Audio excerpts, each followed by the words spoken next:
When it comes to the Chola history, there were three kingdoms: Cholas, Pandyas, Cheras. There is a joke. Tamilians say that we have never been invaded by the northern empires. These three were enough. They fought with each other. That's some Game of Thrones shit. Game of Thrones. New generation like you fully understand our history. Then we have a future. I'm still stuck on the fact that there was a Tamil guy talking to an Italian guy and buying wine. Hey, take this wine. First, I will give you the two Tamil words that I know: Poni Selvan and Vanakkam. Okay? That's great. They're meant to be with a Tamil girl. You gotta set me up with some relative of yours. Why should I set up? You're so popular.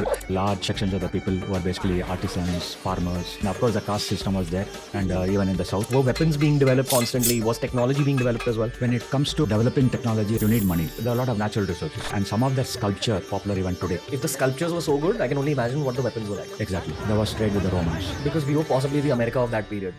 ये तो तुम सब लोगों ने सुन रखा होगा कि India को सोने की चिड़िया कहा जाता था, पर क्या तुम में से किसी को भी पता है कि इंडिया को सोने की चिड़िया क्यों कहा जाता था? अभी वीडियो को पॉज करो और मुझे कमेंट में बताओ, क्या तुम्हें पता है सोने की चिड़िया इंडिया को क्यों कहा जाता था? क्या कारण है कि इंडिया सोने की चिड़िया थी?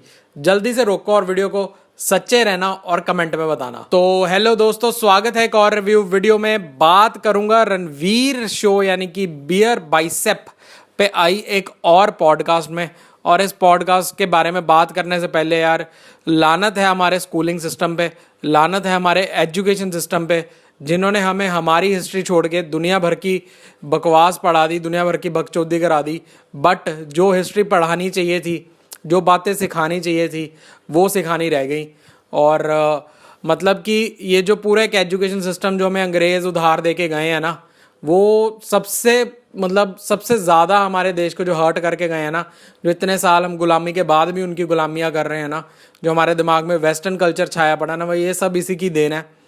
और जो इंडिया को सोने की चिड़िया का खिताब वो छीन के लेके गए ना, सोना चांदी तो हमारा जो लूटा उन्होंने लूटा, पर जो हमारे देश का एजुकेशन, जो गुरुकुल सिस्टम वो लूट के लेके गए हैं ना, उसकी वजह से एक्चुअल में जो हम सोने की चिड़िया से आज जिस भी हालत में है, उस हालत में हम आए हैं ना, वो उसका मेन कारण था जो हमारे गुरुकुल हमसे वो छीन के लेके, जो हमारे एजुकेशन सिस्टम वो बिल्कुल डिस्ट्रॉय करके चले गए हैं।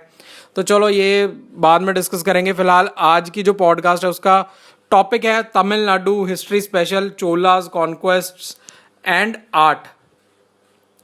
Raghavan Srinivasan on the Ranveer show 350th episode है। वाह भाई, क्या ही स्पीड है। तो ये एक जो राघवन श्रीनिवासन है वो एक ऑथर है, एक पॉलिटिकल कमेंटर हैं, जिनका कीन इंटरेस्ट है इंडियन लिटरेचर में।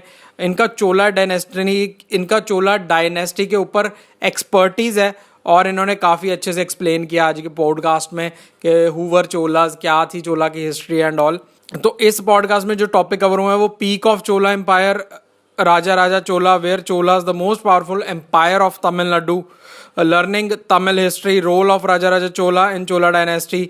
तो ये कुछ 3-4 टॉपिक डिस्कस हुए हैं, पर ये इतनी ज़्यादा डिटेल में डिस्कस हुए हैं ना, टॉपिक चाहे कम निकल के आए हैं बट डिटेल डेप्थ बहुत ज़्यादा है इस पॉडकास्ट के अंदर। और एक्चुअल में तुम्हें पता चलेगा कि यार हमारी हिस्ट्री जो है ना वो नहीं है जो स्नेक चार्मर्स वाली जो इंग्लैंड वालों ने, जो ब्रिटिशर्स ने हमारे दिमाग में डाली है। बट हमारी हिस्ट्री बहुत ज़्यादा रिच, बहुत ज़्यादा advance.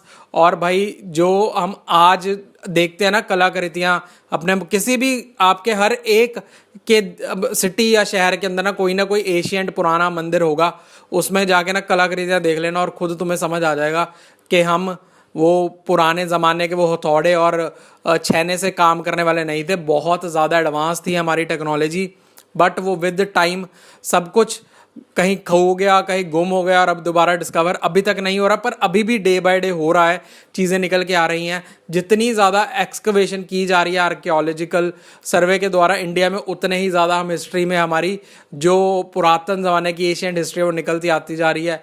And one of the oldest culture और one of the oldest country to survive is India and Sanatan Dharma, इसमें कोई शक, कोई दो राय नहीं है।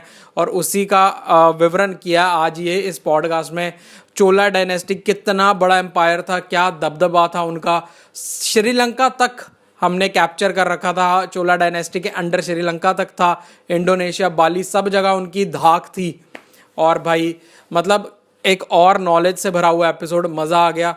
क्या ही चीज़ें पता चली, आई ओपनर, माइंड ओपनर, और जो स्कूलों ने बकवास हिस्ट्री पढ़ाई है उससे हटके कुछ अलग, कुछ असली हिस्ट्री, कुछ जेन्युइन हिस्ट्री, कुछ ऐसी हिस्ट्री जिसको जान के प्राउड भी हुआ और अच्छा भी लगा।